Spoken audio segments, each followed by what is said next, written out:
dipelajari oleh mahasiswa di program S1 PAI. Kemudian bagaimana cara melakukan penelitian tindakan kelas? Apa tahapan-tahapannya? Bagaimana melakukannya? Dan seluruhnya akan dibahas oleh kita di pertemuan sekarang. Ada sebuah buku, ada 6 buku yang diberikan nanti adalah bagian dari cara untuk menjadi guru dengan memiliki kemampuan tindakan kelas. Tuh, oke. Kita fokus dulu di satu buku deh. Ini yang dibuat oleh Muhammad Jayadi, Pengantar Penelitian Tindakan Kelas. Kalian kalau lihat di sini di daftar isinya, pertama bicara tentang konsep dasar. Dari mulai pengertian, tujuan, manfaat, karakteristik, prinsip, jenis, model. Kalau di kelas tidak akan mungkin dibahas semuanya. Maka tugas kamu adalah kamu harus baca ini. Cuma kalau dibaca saja pasti mual ayat tapakna. Bahkan mungkin mual ayat memaca. Maka ide baiknya adalah ya kamu harus ada bukti bahwa kamu sudah baca. Kira-kira kudu kumaha? Bukti maca di kumaha? Ditulis. Pasti capek deh, ya capek deh, tenang. Dari kuliah mah kudu keluar keringat dan harus berdarah-darah. Karena ilmu itu harus diarungi. Diarungi itu artinya lain dikarungan, tapi memang harus ya penuh perjuangan. Biasanya kalau menuntut ilmu banyak hal-hal yang nyamannya, biasanya nggak dapat apa-apa biasanya. Yang kedua bicara prosedur pelaksanaan PTK.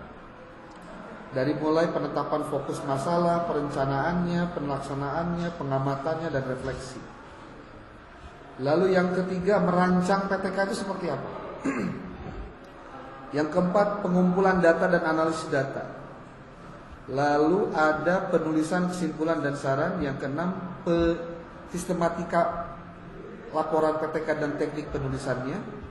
Lalu yang ketujuh langkah-langkah validitas. Ini sebagai terakhir.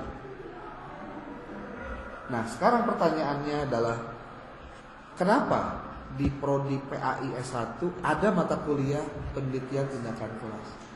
Apa sih maksud dan tujuan dari Prodi menyajikan mata kuliah ini? Kalau kalian mau tahu, gampangnya gini. Mudah-mudahan kamu sudah tahu, kalau belum berarti tinggal cari tahu saja kenapa ini penting. Ada yang disebut dengan standar kompetensi lulusan dari mahasiswa semua prodi yang kita sebut dengan SK dan CPL. Kalau kamu baca ini liar pasti karena saking banyaknya. Nih, tapi kita tulis aja satu nih. Pendidikan agama Islam. Karena kamu jurusannya Prodi PAI.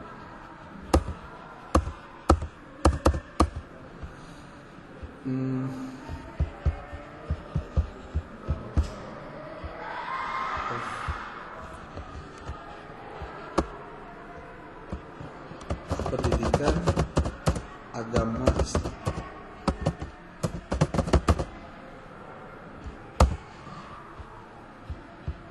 Coba kita cek dia ada di halaman berapa sih? S1 PAI. Ini S1 PAI. Oh enggak apa.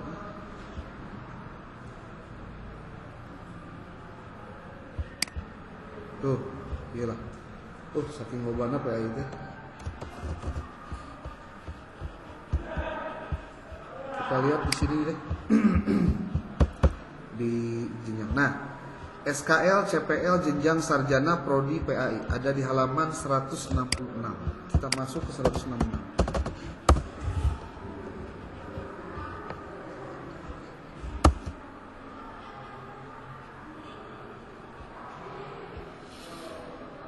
Halo.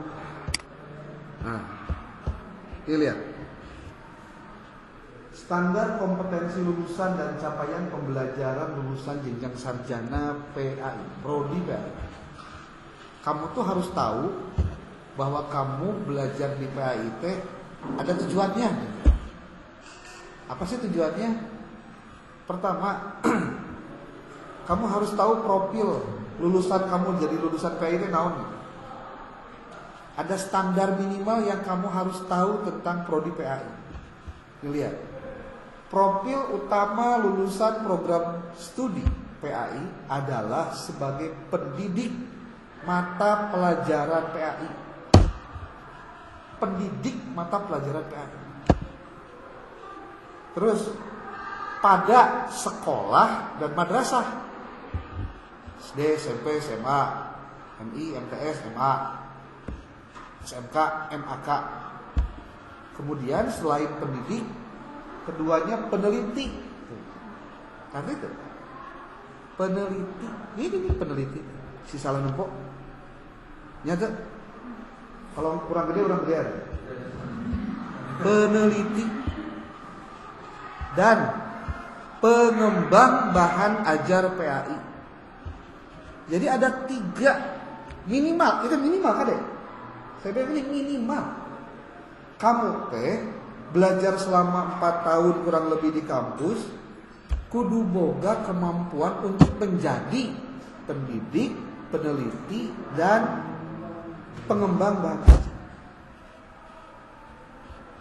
yang berkepribadian baik, berpengetahuan luas, dan mutakhir. Pakai kho, mutakhir di bidangnya.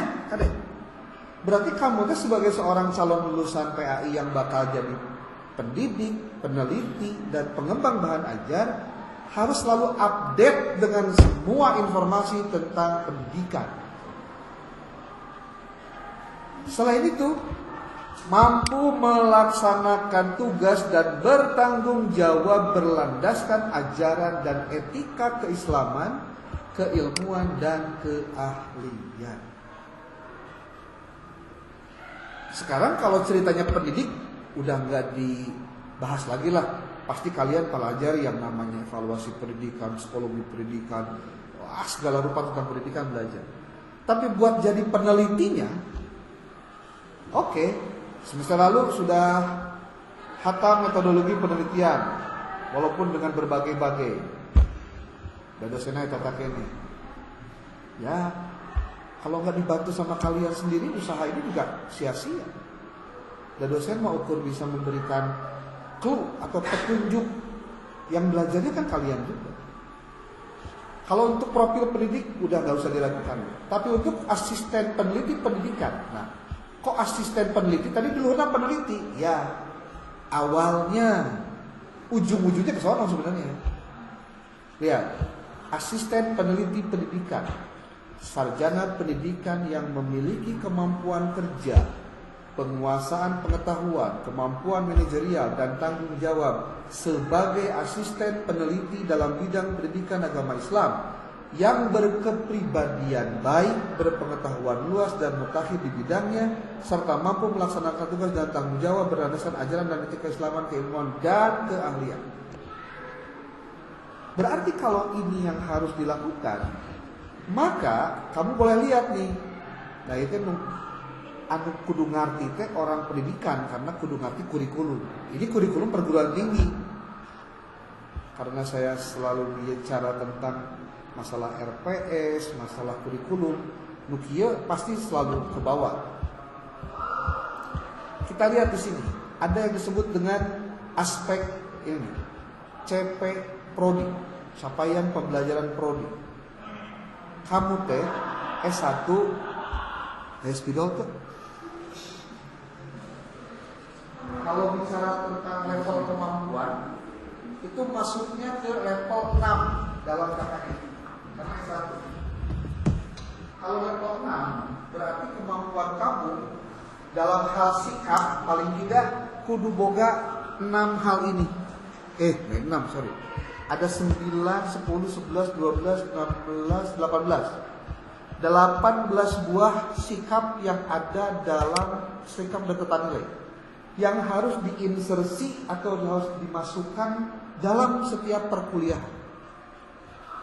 Dan dosen bisa memilih 1, 2 saja, tidak harus semuanya. Mana yang harus dipilih? Nanti kita lihat. Gampang kok. Di sini juga memungkinkan ada nilai yang harus dipegang oleh mahasiswa di mata kuliah ini. Makanya kalau kamu kemarin lo bisa nulis dong, kudu iyo, kudu itu, lo buat tugas kudu jilid segede gajah, saudara. Ya karena memang ada capaian ini. Kalau kamu mau tahu. Jadi lain hanya sebatas ide atau inovasi sendiri, bukan, karena ada perintah. Coba lihat di sini. Waktu itu saya ngambil untuk yang kalian itu adalah yang ini.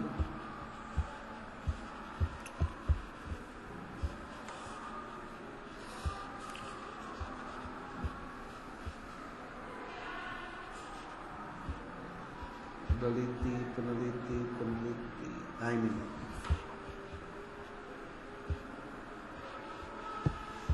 Gitu.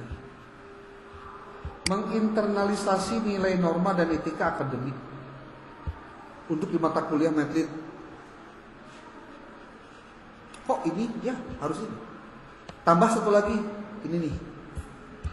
Memiliki integritas akademik antara lain kemampuan memahami anti plagiarisme, jenis-jenisnya dan upaya pencegahannya serta konsekuensinya apabila melakukan plagiarisme. Apa plagiarisme itu? Nama lain dari pencatutan nama orang lain dipakai nama kita. Mencekurangkan pembajakan atau pemalsuan kepemilikan hak dari seseorang atau sesuatu. Ini untuk sikapnya. Kalau untuk pengetahuannya, lihat nih pengetahuan. Mana yang mau diambil di level 6? Di sini ada 26. Dan setiap poin yang 26 itu tadi kan nilai sikap dan tata nilai. Sekarang pengetahuan. Kalau untuk pengetahuan, saya ngambilnya yang tentang penelitian juga. Di sini ada juga tentang penelitian.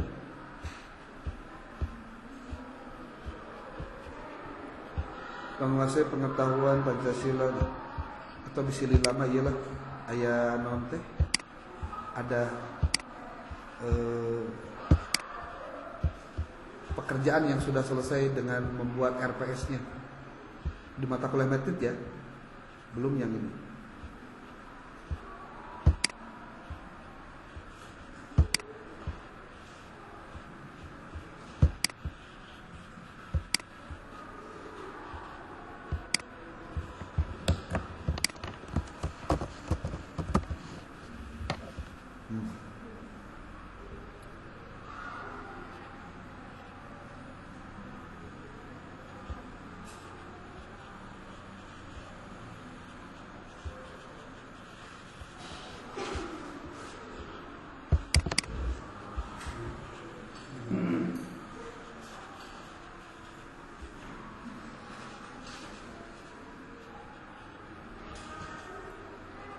Ini kalau dipetakan dalam rencana pembelajaran semester, maka petanya itu kurang lebih jadi begini.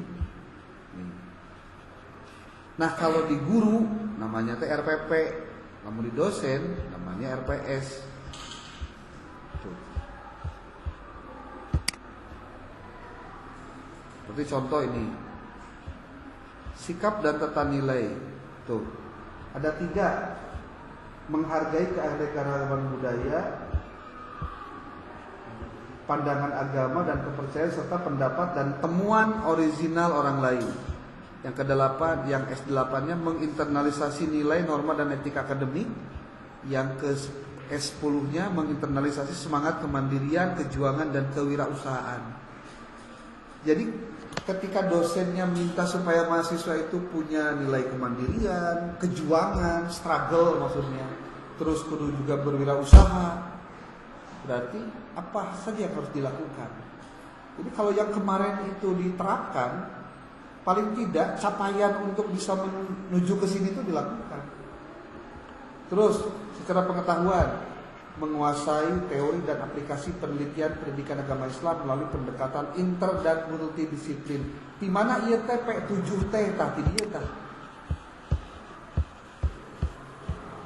Tuh. Ini teh PAI 1. Ini kan PAI. Oh, sosiologi agama ini. Tadi mana sih? 166. 166 tadi. P7, pengetahuan 7. Nih. Menguasai langkah-langkah mengidentifikasi mana sih? Kan. Ini.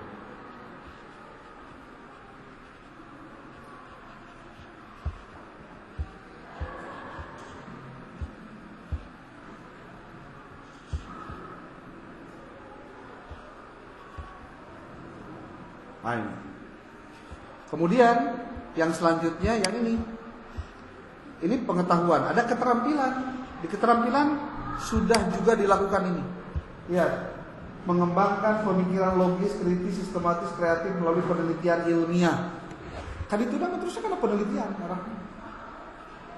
Nah, ketika sudah kamu tahu bahwa salah satu dari profil lulusan prodi PAIT ada sebagai asisten peneliti, berarti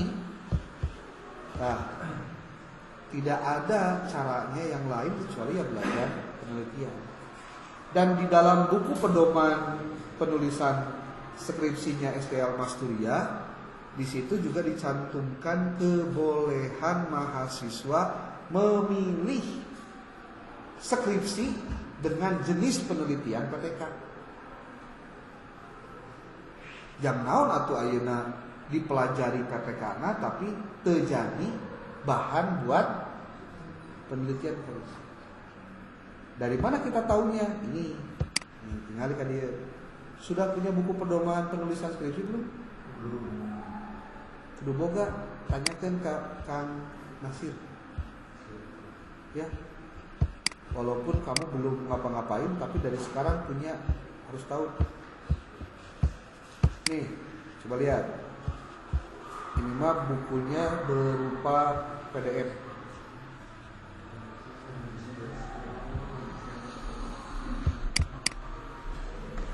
Kalau di kelas karyawan yang PAI 63 itu udah punya. Aneh lamun kamu temunya. PDF-nya udah. Udahlah, pelajari aja PDF. Kita lihat. Di sini ada nih. Penelitian tindakan kelas. Nih.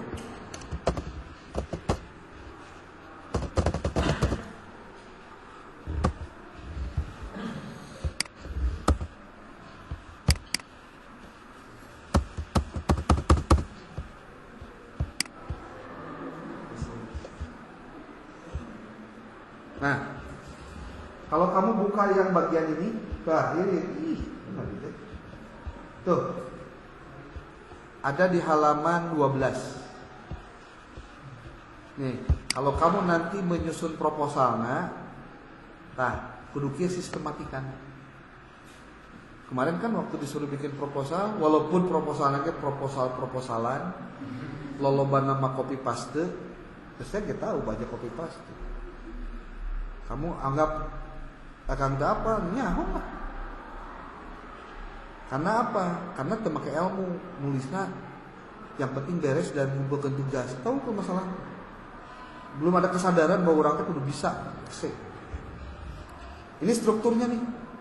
Di halaman 12 buku pedoman. Berarti kalau memang ada, itu bisa. Jadi kalau di antara kalian nanti ada yang mau menyusun untuk proposal, untuk penelitian skripsinya, jenisnya penelitian tindakan kelas, silakan. Bahkan satu semester ini kita belajar tentang PTK. Gitu. Nah, terus pertanyaannya, kan ya konsep-konsep ini saya tinggal baca aja lah oleh kalian. Tapi kalau mau kita lihat satu persatu aja yang lebih kentara gitu. Sudah lebih dari 20 tahun yang lalu penelitian tindakan kelas dikenal dan ramai dibicarakan dalam dunia pendidikan. Kalau kamu tahu, yang sekarang jadi guru, sekarang jadi guru, rata-rata ketika dia dulu kuliahnya pas S1 itu tidak belajar PTK. No. Yang parahnya pada saat mereka kudu ngerjain tugas contoh, yang PNS harus naik pangkat. Naik pangkat berapa? Di golongan 3C ke 3D atau 4A ke atau 3D ke 4A. Mereka harus bikin karya ilmiah, karya tulisnya. KPI-nya harus relate dengan berhubungan dengan tugasnya sebagai guru. KPI yang paling mungkin, KPI yang paling mungkin sangat berhubungan dengan tugas sebagai guru yang PTK. Karena dia sedang memperbaiki apa yang sedang dia kerjakan. Apa yang terjadi kasusnya? Kasusnya ya, guru rata-rata melakukan plagiarisme dengan mendownload, mengambil dari internet, di copy paste, dirubah lokasinya, dirubah ini itunya, dan dia tidak melakukan penelitian di lapangan di kelasnya sendiri. Apa yang terjadi? Hasil penelitiannya ayat, tapi pembelajarannya tidak pernah berubah karena memang tidak pernah dilakukan penelitian. Makanya suka aneh, diurangkan asal loba riset teh, tapi gening tidak ada perubahan ke arah yang lebih baik. Jangan-jangan risetnya memang riset-risetan. Jelema ngalakukeunna jadi setan. Karena hanya mengejar beres wungkul, sudah selesai. Gimana kalau buat kita? Nah, ini maksudnya. Buat kita itu artinya kalian yang sekarang lagi kuliah. Tidak ada lagi cerita nanti kalau kalian jadi guru nu benar, lain berarti enak benar lah menjadi guru.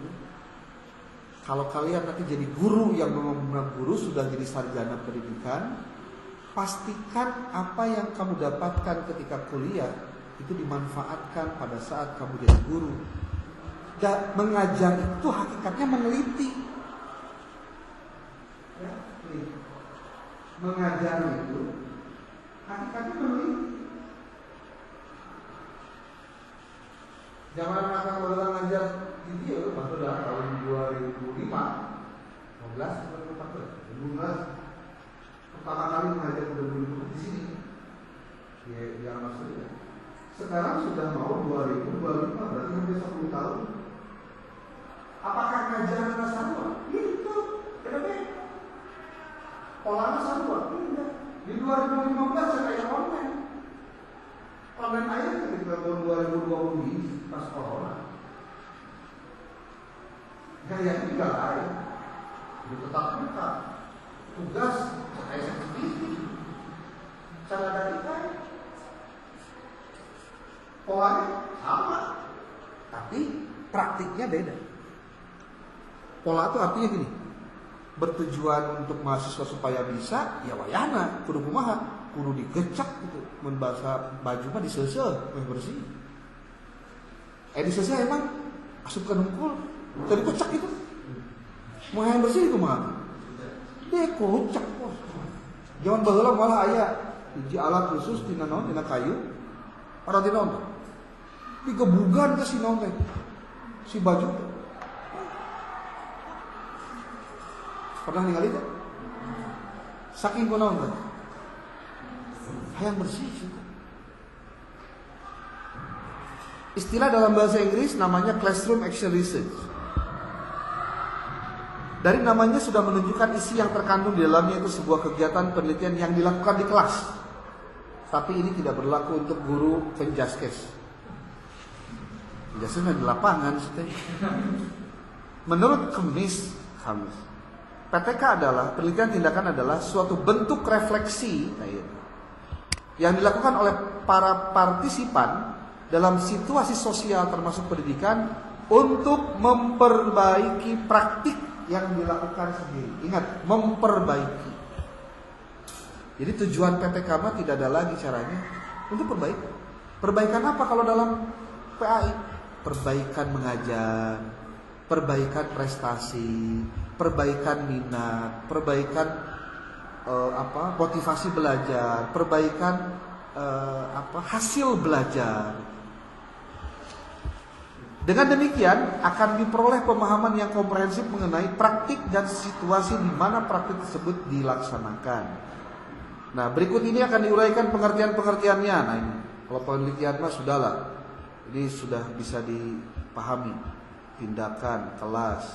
Nah, terdapat dua hal pokok dalam penelitian tindakan, yaitu perbaikan dan keterlibatan. Apa yang dimaksud dengan perbaikan itu? Hal ini akan mengarah tujuan PTK itu pada 3 area. 1. Untuk memperbaiki praktik. 2. Untuk pengembangan profesional dalam arti meningkatkan pemahaman para praktisi terhadap praktik yang dilaksanakannya. Siapa? Guru. Dan yang ketiga, untuk memperbaiki keadaan atau situasi di mana praktik tersebut dilaksanakan. Siapa? Kepala sekolah. Kunaon guru teh ngajarna kurang halus, kurang aya sarana prasarana. Geuning geus make sarana mah guru muridnya jadi semangat belajarna. Berarti kepala sekolah perlu menyiapkan sarananya. Kan gitu, jadi kebijakan akhirnya. Ada si guru maka ketika mengajar, dia harus melakukan yang namanya perbaikan dengan menggunakan berbagai macam model, metode yang bervariasi untuk memperbaiki cara mengajar. Kalau ditanya, kenapa guru-guru hari ini jarang bisa melakukan model-model pembelajaran yang sering kita dengar gitu? Ada cooperative learning, jenisnya banyak sekali. Yang kalian juga mungkin pakai ketika kemarin menulis proposal itu. Tapi kok kenapa dalam prakteknya guru tidak melakukannya? Jangan-jangan mereka hanya tahu teori tapi tidak tahu praktek. Kalau begitu apa yang harus dilakukan? Ya, kamu harus melakukan PTK ini dengan sebaik-baiknya. Komponen di dalam kelas yang dapat dijadikan sasaran PTK. Ingat loh, sasaran PTK namanya hiji siswa. Apa yang bisa ditelaah dari siswa? Perilaku, disiplin siswa. Bisa ya ditelaah, diteliti? Bisa. Motivasi atau semangat belajar siswa, keterampilan berpikir kritis, kemampuan memecahkan masalah, dan lain-lain, banyak bisa. Yang kedua adalah guru. Yang ditelaah siapa? Guru. Tadi mahasiswa enak, guru. Apa yang harus bisa dilakukan? Penggunaan metode. Apalagi? Pendekatan strateginya. Pendekatan atau model pembelajarannya. Apalagi yang ketiga, materi. Misalnya urutan dalam penyajian materi, pengorganisasian materi, integrasi materi, dan lain. Yang keempat, peralatan atau sarana pendidikan, antara lain pemanfaatan laboratorium, penggunaan media pembelajaran, dan penggunaan sumber belajar. Yang kelima, penilaian proses dan hasil pembelajaran yang ditinjau dari 3 ranah: kognitif, afektif, psikomotorik.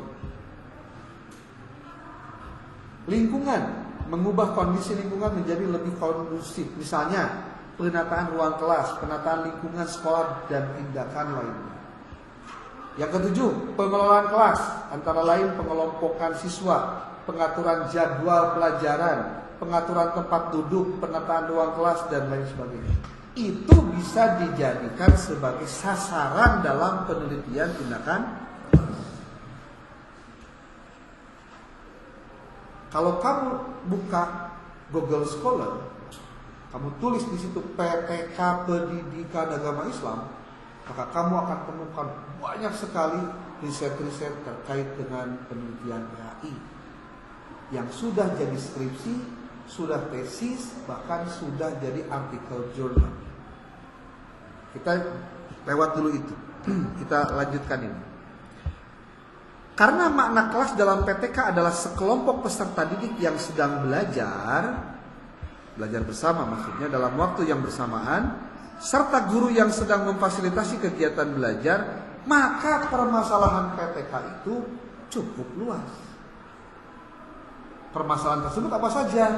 1. Masalah belajar siswa di kelas.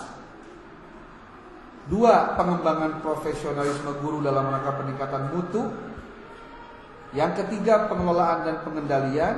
Yang keempat, desain dan strategi pembelajaran di kelas. Yang kelima, penanaman dan pengembangan sikap serta nilai-nilai. Keenam, alat bantu. Ketujuh, sistem assessment atau penilaian atau evaluasi. Kemudian yang kedelapan, masalah kurikulum. Baik itu sekarang ayam kurikulum merdeka, ada KBK. Kalau sekarang sudah menggunakan merdeka 100%. Nah, apa sih tujuan dan manfaat PPK? Nah, ini penjelasannya sangat singkat tapi jelek. Apa yang pertama?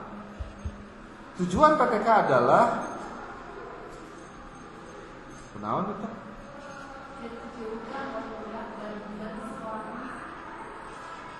Nanti mah masuknya jam 1 ya. Nggak mau tahu gimana caranya? Ya, boleh nggak masuk? Ya izin aja, tapi nggak ada absen. Jadi arek anu izin, anu gering atau kumaha, edina absen akang mah posisinya 0. Tuh, nah, 0 tuh. Sebab lamun teu kieu, banyak orang akan beralasan abdi sakit, abdi jadi tak asup. Jadi sudahlah, mawon. Ya. Stop, ngobrol. Masuk di kelas diam aja. Nanti ada waktunya bicara. Ini tujuan dan tentang manfaat PPK. Kalian bisa lihat ini nih.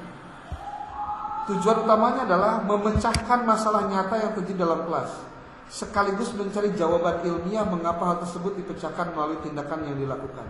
Inilah yang kemudian kita kenal dengan istilahnya ada continuous improvement, perbaikan yang berkelanjutan. Siapa yang melakukan perbaikannya? Gurunya. Untuk siapa hakikatnya? Untuk hasil yang lebih baik untuk siswa. Karena ketika gurunya bisa membuat siswanya lebih baik, maka si guru tersebut memberikan dampak positif terhadap kemampuan yang harus dikuasai siswa.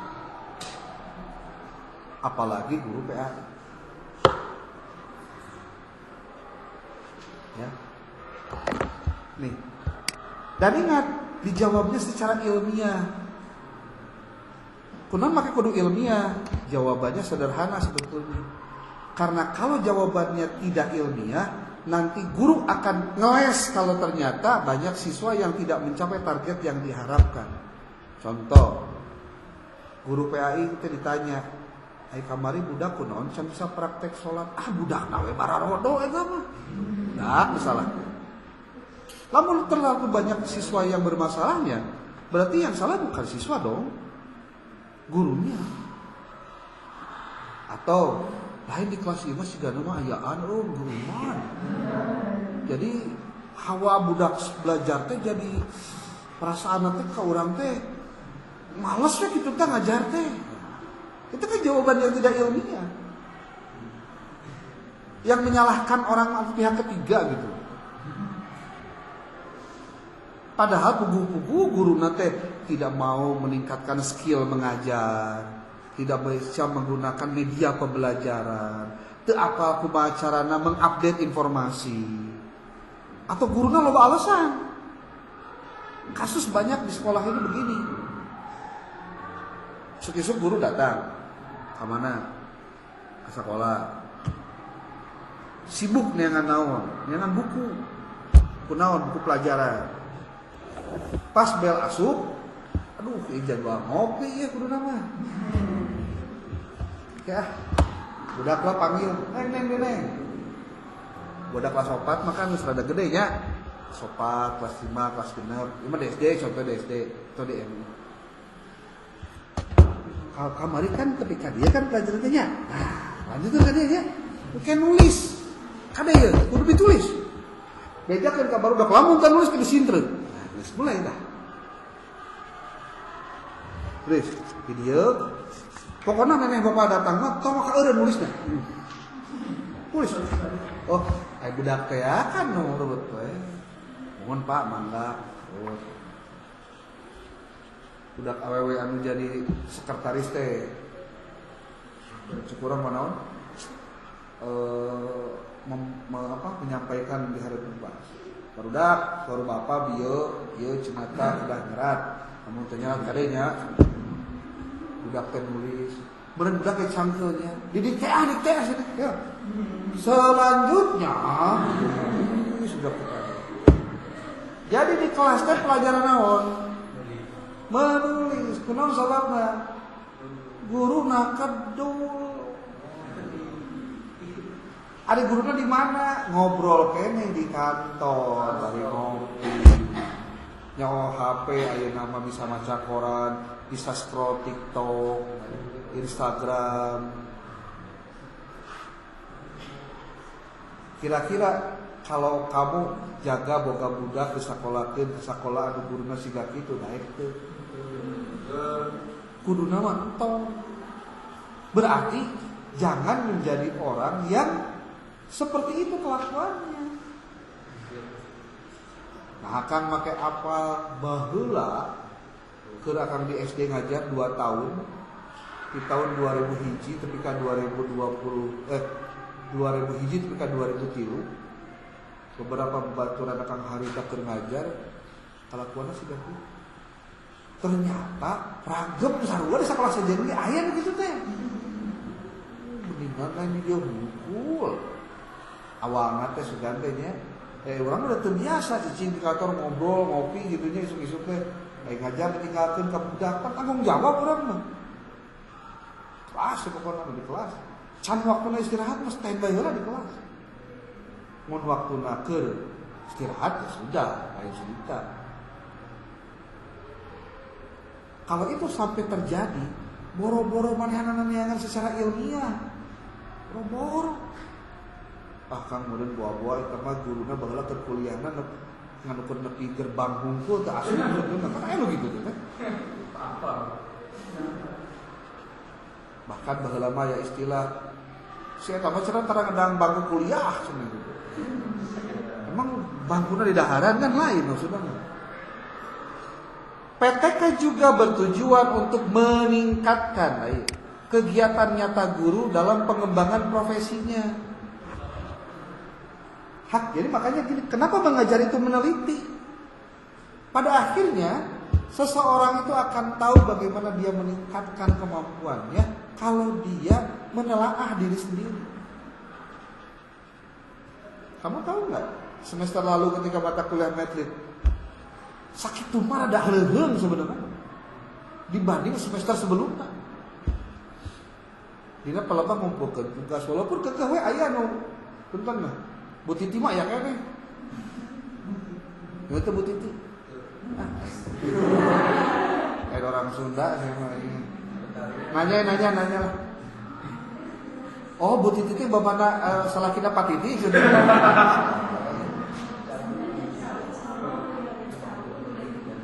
Apa tuh Bu Titi? Kamu dina coba nang tet leutik kita goreng patut.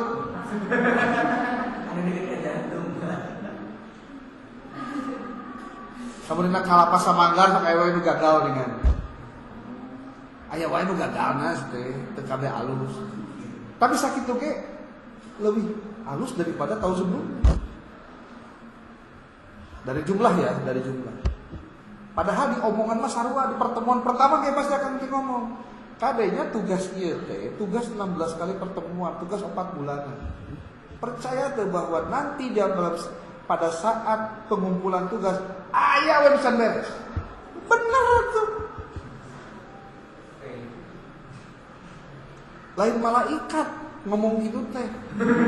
Karena pengalaman saya teh secara ilmiah aya wae. Hiji dua mah anu misleuk aya wae gitu tah. Nu pas ngerjakeun tugasna ku salembar gitu, meureun wegah geus cangkeul. Padahal kalau kamu tahu nilai yang ingin digarap yang ada dalam tadi dah yang ini nih. Nih, kemandirian, kejuangan, kewirausahaan. Salah satu ciri wirausaha apa? Pantang menyerah. Makin diberi beban itu dia bukan makin melehoy. Tahu teh melehoy? Kumaha melehoy? Kurupu kacayan tah melehoy sia. Mentalna kudu siga mental ya bola basket lah. Dibebeutkeun ka handap tarik teh lain kalakah nambleg tapi makin mantul. Nah, tujuan khusus PTK adalah ini untuk mengatasi berbagai persoalan nyata guna memperbaiki dan meningkatkan kualitas pembelajaran di kelas. Kenapa pembelajaran itu penting untuk meningkatkan kualitasnya? Kualitas pembelajaran. Kualitas pembelajaran itu adalah indikator pendidikan. Maksudnya naon indikator pendidikan teh kualitas pembelajaran. Mau ngomong apa tentang pendidikan di sebuah lembaga pendidikan, kalau tidak benar, tidak becus pembelajarannya, nol bisa.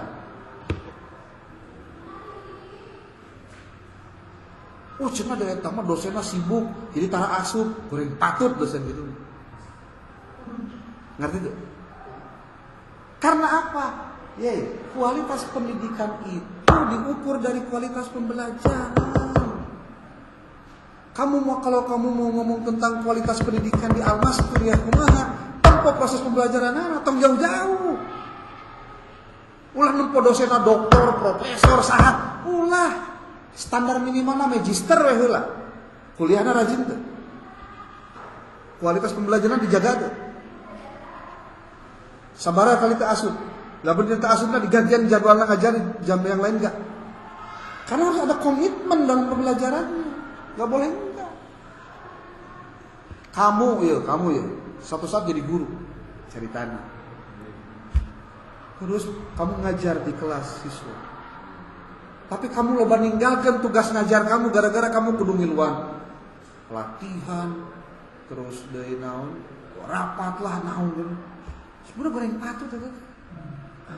Ada batas minimal berapa kali kamu harusnya meninggalkan kelas. Saya mengukurnya 75% itu jangan sampai enggak. Tapi kalau dosen, kalau guru harus pastikan bisa 100%. Kalaupun nggak bisa dengan waktuna, harus diganti dengan jadwal lain. Kumaha carana we? Kalaupun tidak, buat ada proses di mana memang siswanya mau belajar dengan menggunakan cara yang kita sampaikan. Diulangi ya. Kualitas pembelajaran itu adalah indikator kualitas pendidikan. Jadi kalau guru, dosen tidak mau memperbaiki kualitas pembelajarannya, berarti sama juga dia sedang tidak mau meningkatkan kualitas pendidikan.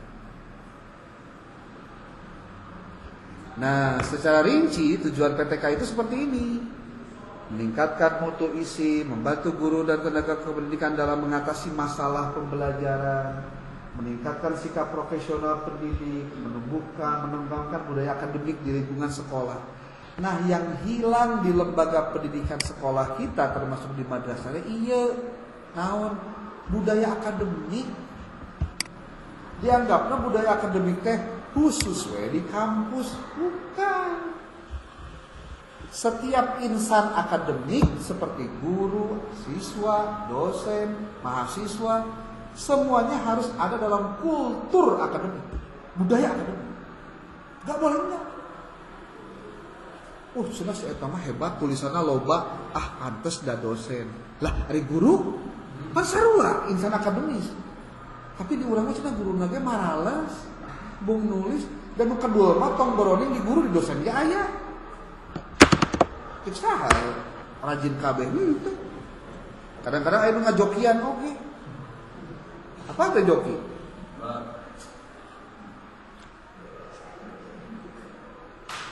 Nulisna nu saha, ngaranna saha. Aya nu ngajokian mah ngeunah we dibayar. Nih, budaya akademik itu tidak hanya di kampus, juga di sekolah. Maka, ya, camkan baik-baik. Kalau kamu kelak jadi guru, tapi kamu punya mental akademik, memiliki kultur akademik yang bagus, kamu bakal dipakai di mana wae. Moal hese hirup, percaya deh. Rata-rata guru berprestasi tingkat nasional, tingkat provinsi atau tingkat kabupaten kota itu punya kultur akademik yang bagus. Kebiasaan menulis, kebiasaan meneliti, kebiasaan mempublikasi itu dilakukan oleh guru. Makanya guru-guru yang punya kemampuan yang tinggi itu rata-rata mengajarnya pun beda. Ieu mah tong jauh-jauh ngomongkeun batur mah data apa. Dia mau ngomongkeun sorangan we. Saya itu jadi dosen sejak 2001. Waktu pendidikan S1 kene. Tapi sudah ngajar di perguruan tinggi. Ngajarna sore. Di mana ngajarna? Di Samsul Ulum. Ngajarnya sore jam 4. Di isuk tepi ka jam 1 ngajar di SD.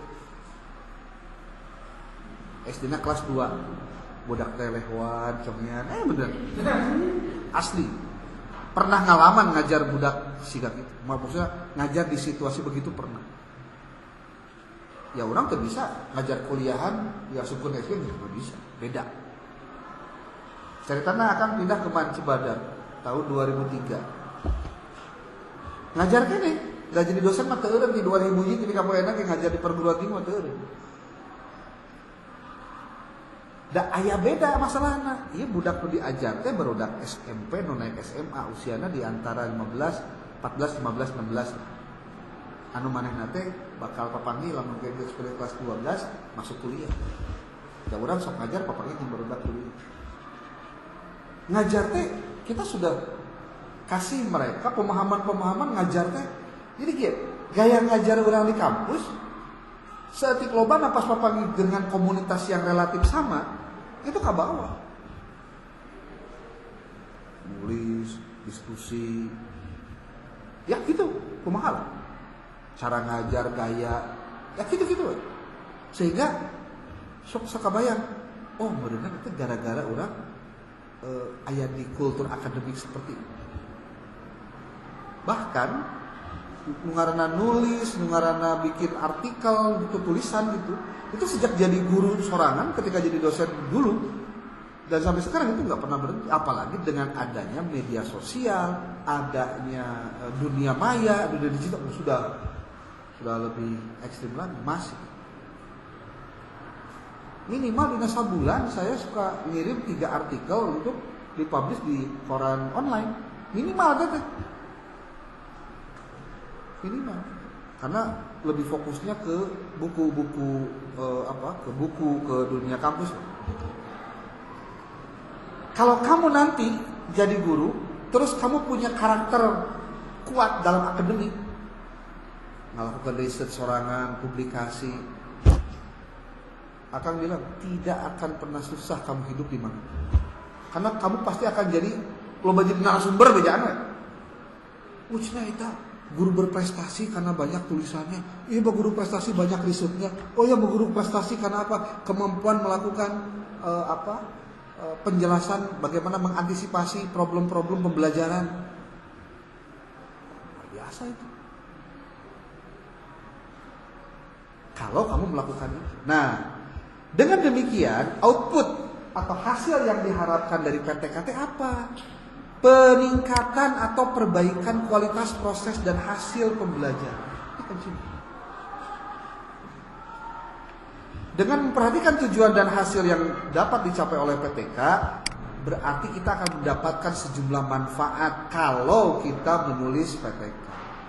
Nih, menghasilkan laporan PTK yang dapat dijadikan panduan untuk guru dalam meningkatkan kualitas belajar. Coba kita cek satu-satu. Kita lihat Google Scholar. Kita lihat nih, masuk ke Google Scholar. Kamu lihat, tulis di sini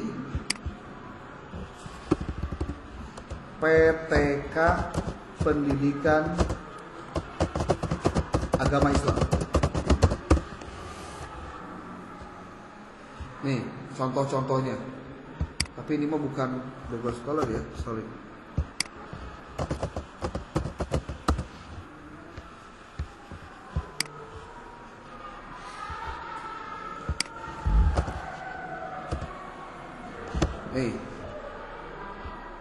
Implementasi coaching individual untuk peningkatan kompetensi profesional guru PAI dalam melaksanakan penelitian tindakan kelas. Tuh, peningkatan ini. Peningkatan kompetensi guru melalui penerapan penelitian tindakan kelas dalam pendidikan Islam.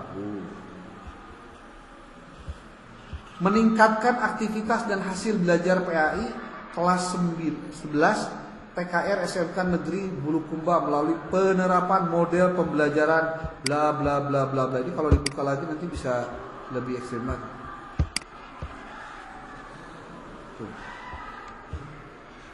Meningkatkan aktivitas dan hasil belajar pendidikan agama Islam melalui penerapan model PBL dengan memanfaatkan perpustakaan digital.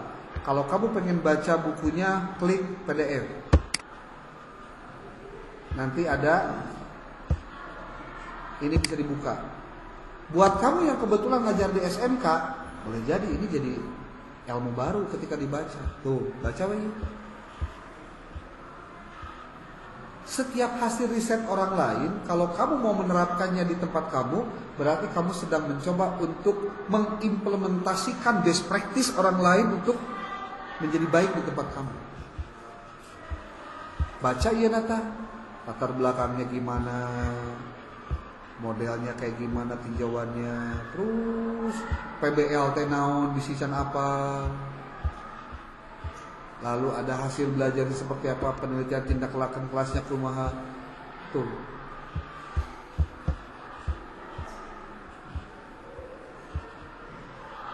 Tuh.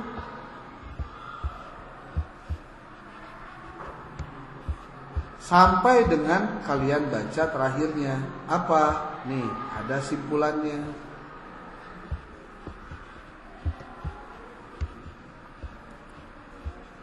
Penutup simpulan. Model problem based learning yang diterapkan SMK 1 Bulukumba dengan memanfaatkan perpustakaan digital sudah sangat efektif dalam meningkatkan pembelajaran di kelas. Ada kesimpulan. Hal ini ditunjukkan dengan hasil riset dia begini. Prestasi belajar siswa di SMK Negeri Bulukumba pada mata pelajaran PAI telah mengalami banyak peningkatan. Hal ini ditunjukkan dengan bla bla bla bla bla. Ada penjelasan. Kemudian, efektivitas model pembelajaran problem based learning dengan memanfaatkan perpustakaan digital dalam meningkatkan prestasi belajar sudah cukup baik.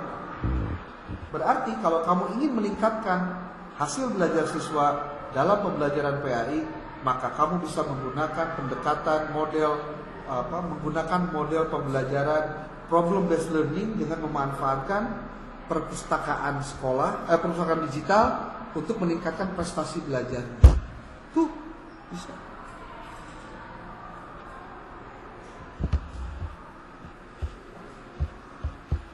Sehingga buat laporan. Kemudian yang kedua, menumbuh kembangkan kebiasaan dan budaya atau tradisi meneliti dan menulis artikel ilmiah di kalangan pendidik. Diurang teh jarang-jarang guru mau nulis.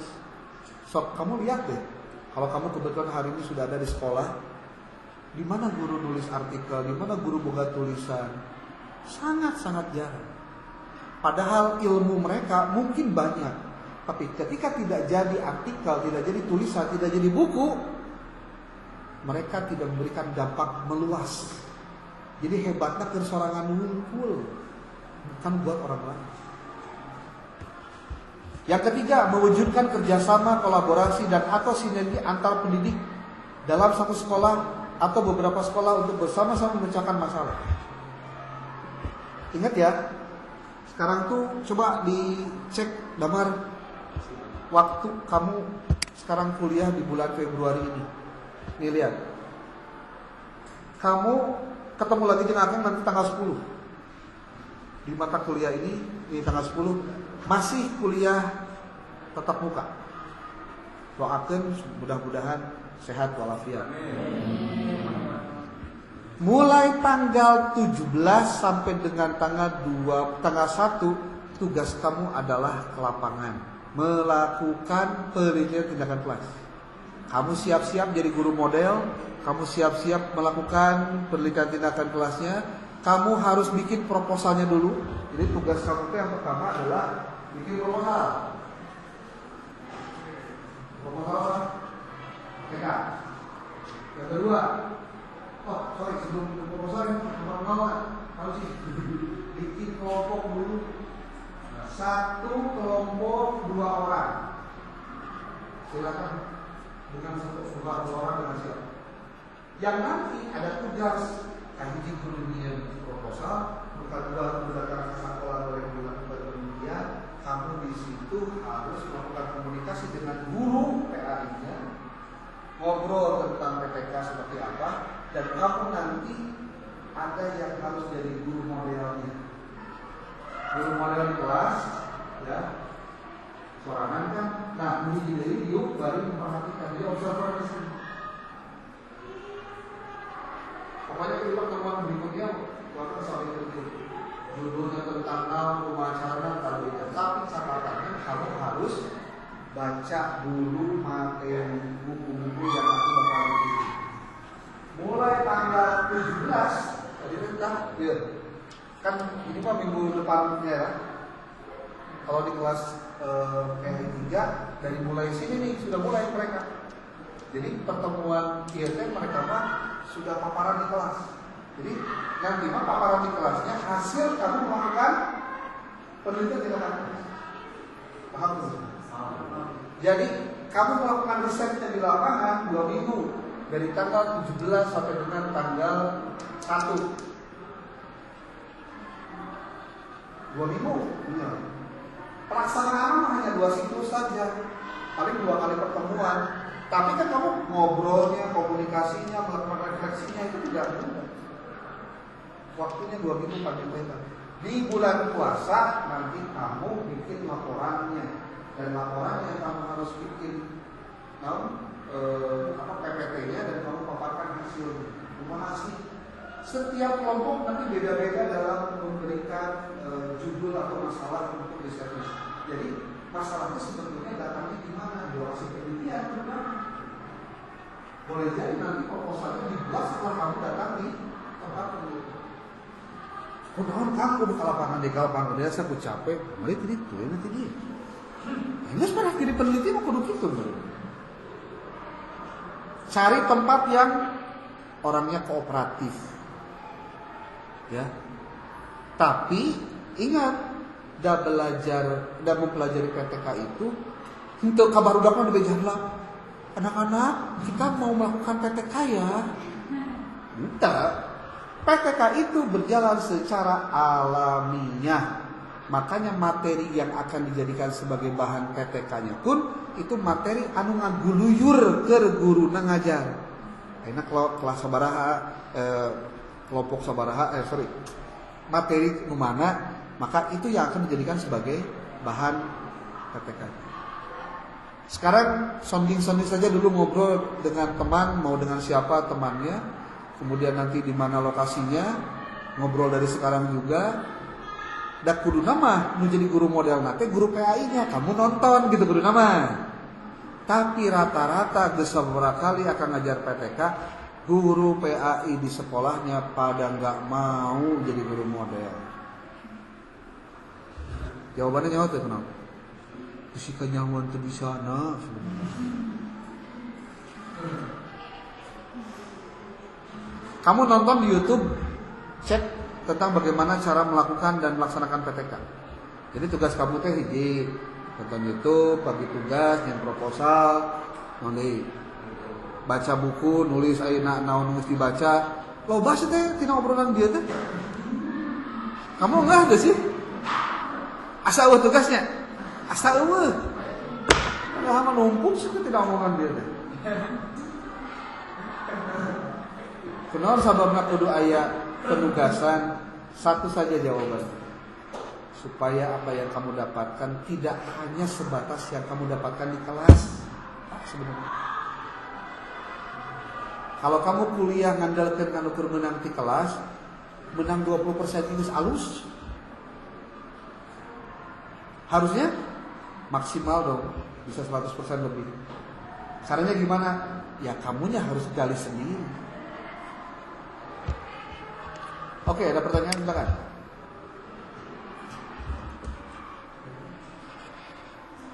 Ya. Untuk satuan pendidikan itu di tingkat SD, SMP, SMA. MI, MT, SMA boleh. Yang penting mata pelajarannya PAI atau rumpun PAI. Wah, kan mau dibatasi di mana kamu menang naon eta lah sampai. Sebelum tentukan SMK.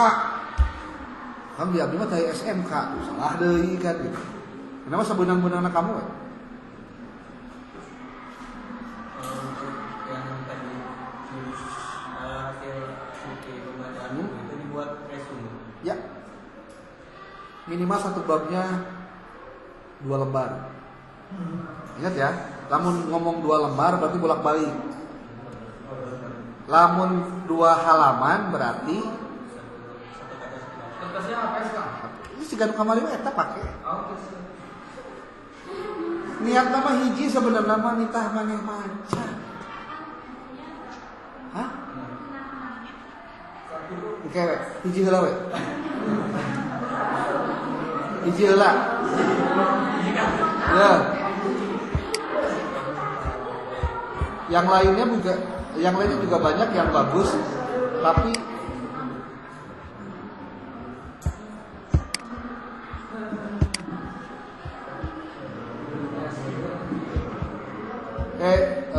naon teh? Tuh lihat tuh. Ini buku ketiga ya.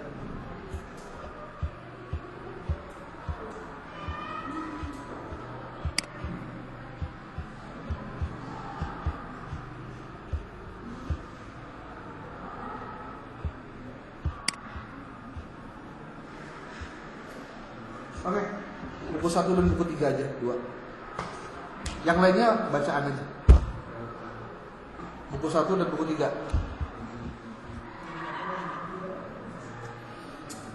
Oke, foto dikirim bola ya. Kamu kelasnya masih di sini? Masih enggak? Sini terus enggak? Itu maksudnya supaya kelas iya pindah, kamu pindah gitu maksudnya. Karena iya nanti lamun iya dicabut di ini non bisi rusak. Kelas PAI 62 di mana? Coba panggilkan atas mana?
Nama grupnya non?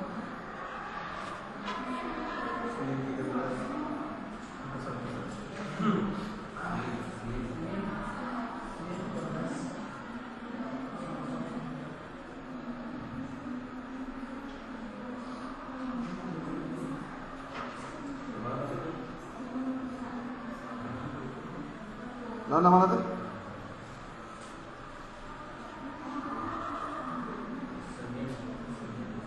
Puasa di mana? Sebelah sana. Ayah, iya tuh fokus. Ya udah.